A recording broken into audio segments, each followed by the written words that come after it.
Мына мен жөнөкөй суроолордон баштайынчы.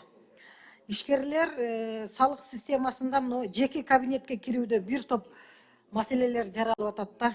Ошону дайым айтышат. Кандай иштер жүрүп атат ошо боюнча? Мына жеке кабинетти колдонууну бир топ жөнөкөйлөтүш керек дешип атат да. Ошо боюнча оюңуздар кандай? Кимиңиздер жооп бересиздер? Жеке кабинеттер. Саламатсыздарбы? Омтулов Нурлан Жумалиевич, салык кызматынын төрагынын орун басары. Жеке кабинет боюнча азыркы учурда жаңы жеке кабинет кирилген. Мына ушу жылдан баштап. Анан ошо көйгөн маселеси бул деген жана эки кабинет болуп калган болуп атат да. Ошону деген азыр биз бириктирип атабыз. Ошондой жумуш мына буюрса ушу бүтүп калат. Жөнөкөйлөйбү ошондо? Ооба, жөнөкөйлөйт. Ооба. Бир жерден эле ошо бир отчетторун төлөп баарын кылса болот да, бир кабинеттен. Ошондой жумуш азыр бүтүп калды. Ошону мурда эле жасаш керек эле да, бир топ кыйынчылыктарды алып келдиңер. Экинчиден мына электрондук склад боюнча дагы ишкерлерге ашыкчы эле жумуш болуп атат да. Ишкерлер жумуш кылбай эле биз отчет менен алектенип отуруп калат экенбиз. Мисалы бир эле байпактын дейт, моончо түрү бар дейт, ар бирин эсептетип түнү менен дейт, жетишпей атабыз дейт. Биз отчет менен отуруп калабызбы, же соода кылабызбы, же уюштурабызбы? Ыйлап атат да, бүт бардык түрлөр боюнчачы. Бул электрондук складты кандай кыласыңар эми? Тиги Алмамет мырза, кандай сиздин пикириңиз? Камил Абдыразаковна, электронный склад деген жана ЭТТН деген сөз. Мисалы үчүн ЭТТН деген бул мындайча айтканда аквариумда балыктар болот го. Ошону мындай карап турабыз деген процедурада. А биз айтып атабыз 5 чоң балыкты калтыралы, анан майда чүйдө жанагындай тиш чукугуч, жана сиз айтып аткан нерсенин баарын алып салалы, керегимде. Самое главное программа 5 балыкты көрсүн болду. Крупный налог плательщиктерди. Да, мен жана сиз айткандан ушул болуш керек деп анан кайра тактайын деп атам. Туура. ЭТТН деген эле бул электронный жана виртуальный склад. Ишкерлер бүт угуп отурат бүгүнкү күнү. Ошон үчүн так даана болсун деп айтып атам. Бул ЭТТН өзүңүздөн угалы деп атам. Мен түшүндүм. Анан мунагу сиз айтсаңыз да, бул албетте бул дүйнөлүк практика деп атасыз ЭТТНдечи. Мен мынагу кошуна алыс барбайын, кошуна мамлекеттерден эле мына Казакстанды алып көрөлү. ЭТТН боюнча алардын жүргүзгөн саясаты, алардагы тарыхты кандай пикириңиз? Кандай? Булар да бир топ кыйналды го. Мындайда бул негизи өзү Америкада кирген. Жанагындай контрафакт лекарство болуп 13-жылдары. 2007-ден башталган идея ушул. Анан жүрүп отуруп азыр бардык мамлекеттер ушул процедура эффективдүү деп отслеживает товар, борется с контрабандой и с теневой экономикой. Анан бирок Казакстанда дагы не исключение. Биринчи Камила Абдыразаковна, Казакстандагы бизге окшоп кирген. Анан бирок диалог бир ошо биз үйрөнө турган нерсе бизнес менен диалог болгон. Бизнес айткан, биз муну көтөрө албай атабыз, кыйналбай атабыз, урматтуу чоңдор. Кыйнабагыла бизди деп, анан аякта услышали бизнес. На встречу пошли, оңдоп алып, азыр Казакстанда 8-9 эле наименование бар да. Анткени алар транзитная страна болуп, баягында көбүрөөк кичине. Бизде биз 5 деп атабыз. Бизге 5 туура, өзүбүздүн табиятка бизге 5 туура. Казакстанда 8, ар кайсы жерде ар кандай, кээ бирөөдө 20-30 бар, кээ бирөөдө вообще Грузияда мисалы үчүн 9 эле, ошондой да. Ошондуктан бизде оптимальный 5. Биз транзиттик мамлекет болбогондон кийин Евразийска чыгып аткан, партнерлорго чыгып аткан товарларга милдеттенмелер бар да, калтырабыз жана 5 нерсе. Ошондо биз максат теневой экономика, аквариумда көрүп турабыз баарын, отслеживаемыз бар. Болгону ошо цифровизацияны биз абдан сиздердин колдооңуз менен цифровизацияны өнүктүрүш керек, модернизация кылыш керек. Жана Марлен Маматалиев айткандай да, анткени ошол ЭТТН менен мисалы үчүн СФМди кошуп бир приложение кылса болот, совершенствовать этсе болот. Удобный жана ар бир адам өзүнүн соткасынан эле WhatsApp'ты жана TikTok'ты караганда эле өзүнүн приложениясын карап, удобный, красивый, доступный болуп, мындай приложение да жакшы болуш керек. Кайсы товарларды мыкылат кошуп айтып кетсеңиз, кайсы товарларды? Биздеби? Бизде. Жок, Казакстанда деле ушундай, биздикиндей, анан болгону перечинде алар өзүнчө бир Евразиястын перечинин кирип койгон.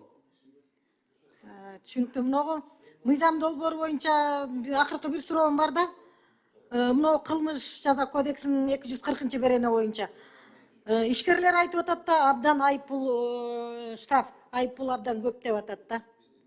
Биз ошо биринчи окууда дагы негизинен ушул айыппулдар боюнча маселени көтөргөнбүз да. Биз бул анан жана бул жерде баягы 2 жылдан баштап 10 жылга чейинки эркинен ажыратуу жоопкерчилиги деп ошо биринчи окууда дагы ушул дагы аябай талкуу болду эле да. Муну 240-беренени Кандай пикирдесиз сиз? Же мен эми экономика министри, жаңы келген министр. Сиздин саясатыңыз кандай болот? Ушуга 240 беренеге. Бул мыйзамдын азыр өзгөртүү менен келип аткан беренеде да. Бул коомчулук абдан могу штрафтарды катуу кабыл алып атат да. Өтө чоң деп атат штрафты.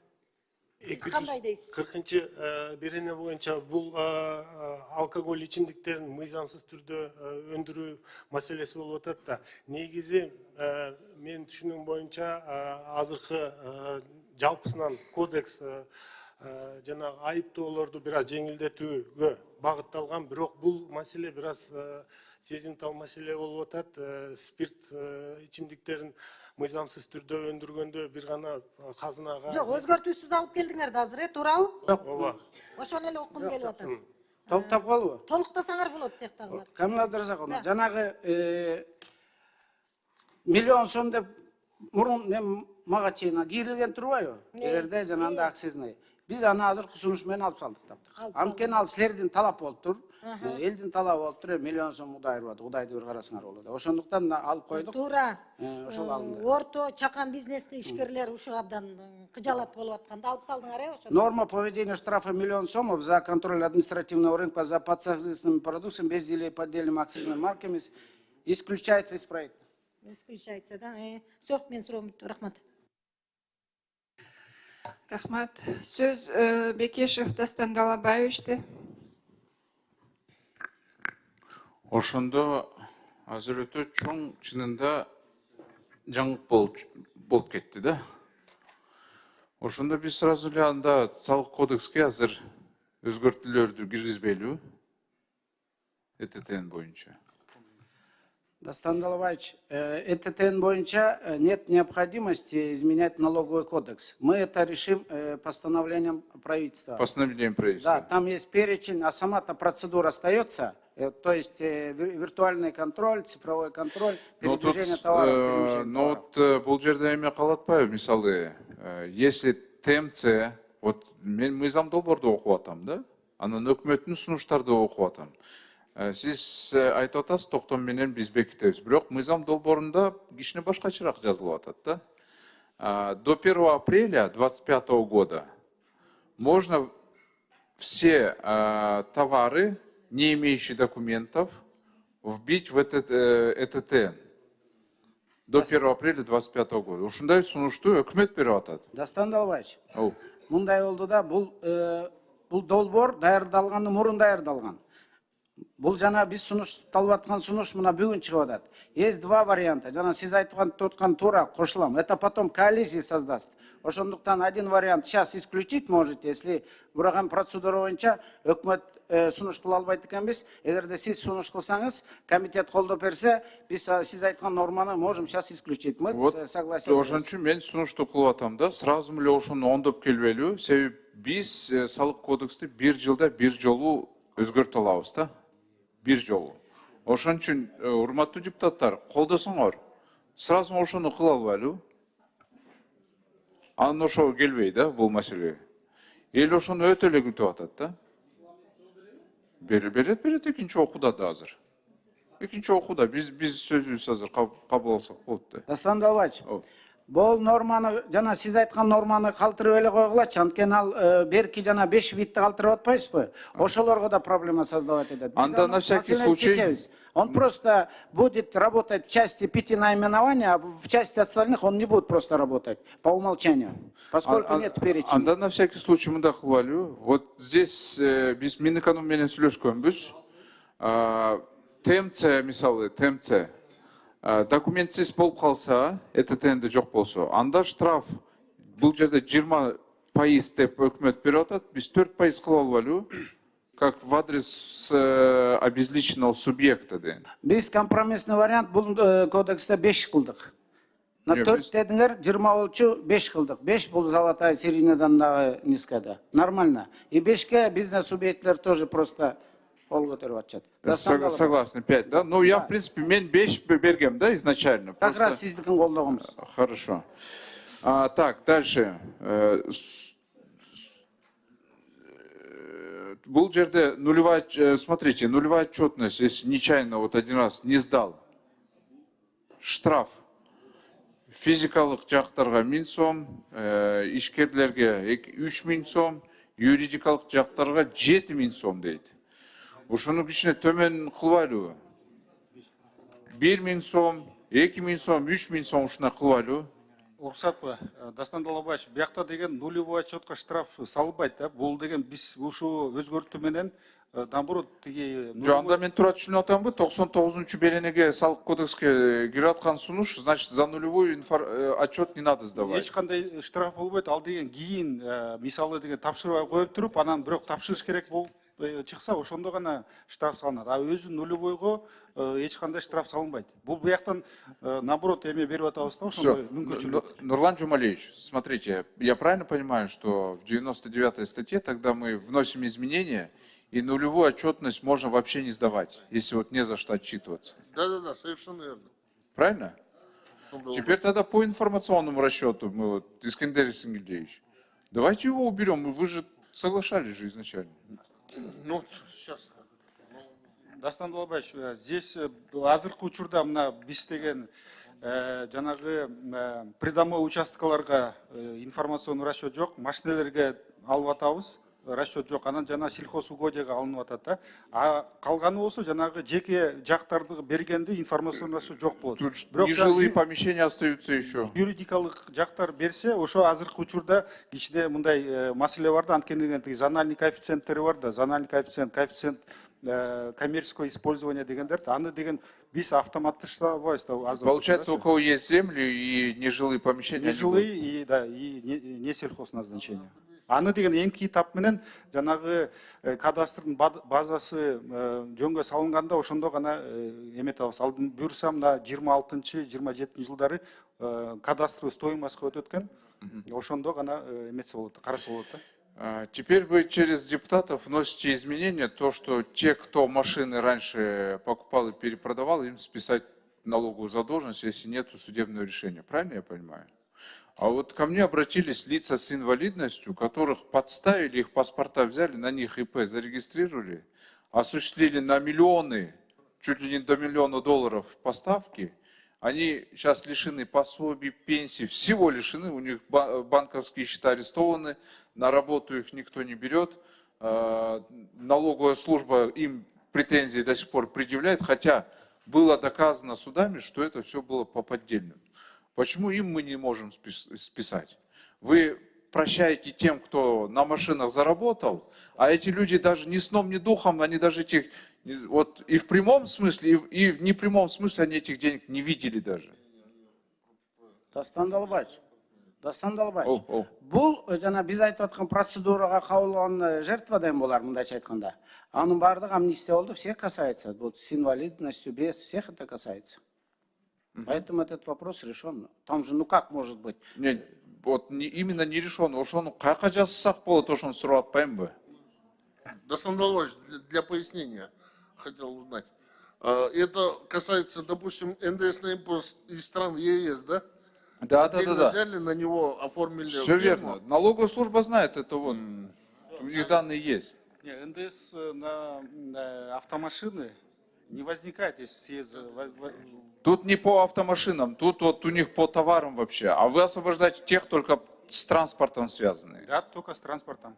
А я говорю про тех, кто вот на кого НДС начислили. Они, я же говорю, ни сном, ни Они, духом. если товары завозили, да, конечно. Они вообще ничего, Нурлан Джумалевич, не завозили. За них осуществляли эти поставки преступники, мошенники, да, а они, получается, задолжали.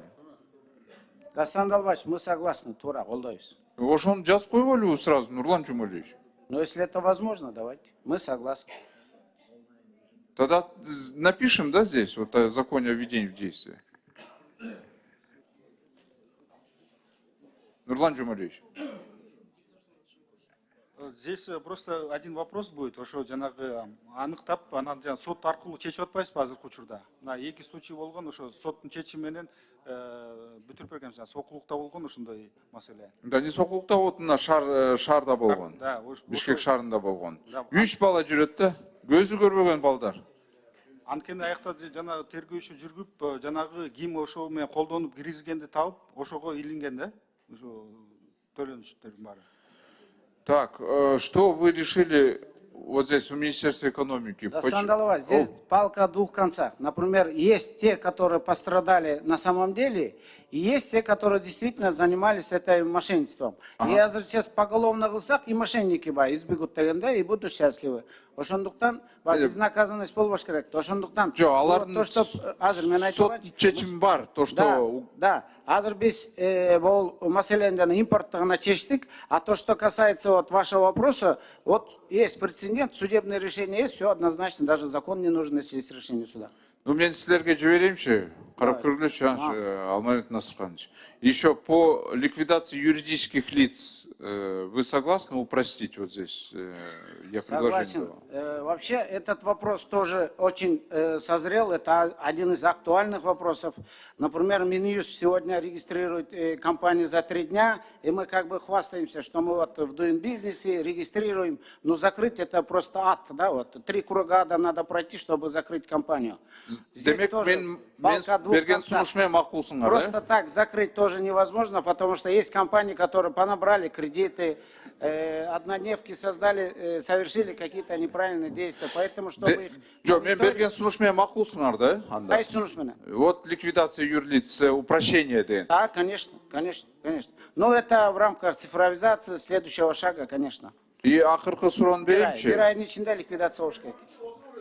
Жо, эми акыл тогузбайчы, мен жөнөкөй суроолор эмес да бул жерде.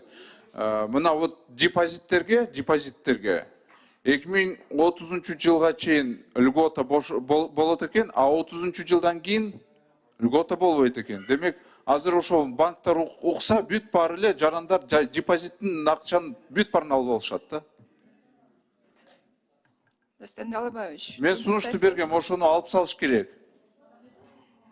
Дастан Далабаевич, бұл 30 жылға чейин қарадық. Құдай аман койсо 30 жылы дагы карайбыз. Дастан Далабаевич, такая процедура, оценка эффективности киргенде, анан аяктан же срок менен коюш керек, же вообще алып салыш керек да. Анан мындай болот 30 жылга чейин дагы оценка болот. Если ал эффективный болуп Смотрите, самое главное, не напугайте тех, кто на депозитах деньги имеет. Рахмат. Сөз Түменбаев Акылбек Тогузбаевичте. Процедурный. Процедурный ба. Айсара Нишанна.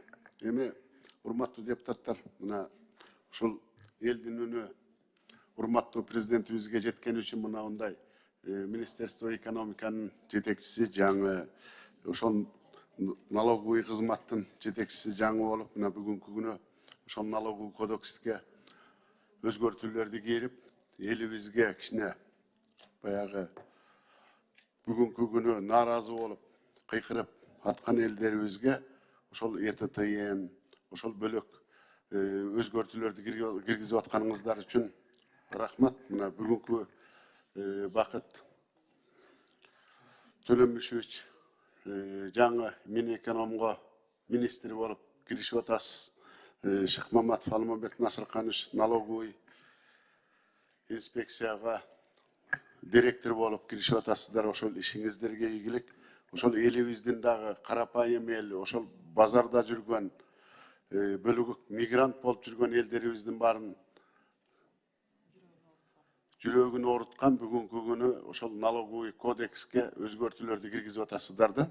Сиздерге рахмат. Ошол президентибиздин саясатын колдоп, элибиздин жашоо шартын бүгүнкү күнү элибиз бар, мамлекетибиз бар да, ошол элибизге ар бир карапайым элибизге базарда отурабы, соода кылып жүрөбү, чоң бизнес кылып жүрөбү, баарына жардам берсек, мамлекетибиздин өнүгүп өсүшүнө, ошол инвесторлордун инвестиция кылышына чоң салымыбызды кошобуз да. Ошондуктан сиздер мына урматтуу депутаттарыбыз көп сунуштарды берип атат. Ошол эле Дастан Далабаевич дагы азыр кичине сөзүн бузуп койдум окшойт. Ал киши дагы сунуштарын берип атат. Ошолордун баарын колдоп, урматтуу депутаттар, бүгүн мына элибизге, ошол карапайым элдерибизге жакшы жаңылык болду деп ишенем. Анткени мына Алмамбет Насырханович ошол ЭТТНден көп эмелерине өзгөртүү кирип, ошол мамлекетибизге, элибизге жардам беребиз деп атат. Ошондуктан урматтуу депутаттар, бүгүн ушул комитетте карап, суроо жообу жок, суроонун көбүн бердик болушубуз керек. Ошондуктан колдоп берип, такташ жерин такташып, калганын баарын палатага чыгарабызго деген ойдомун. Сиздер кандай дейсиздер? Менин сунушум ошондой, урматтуу депутаттар. Рахмат.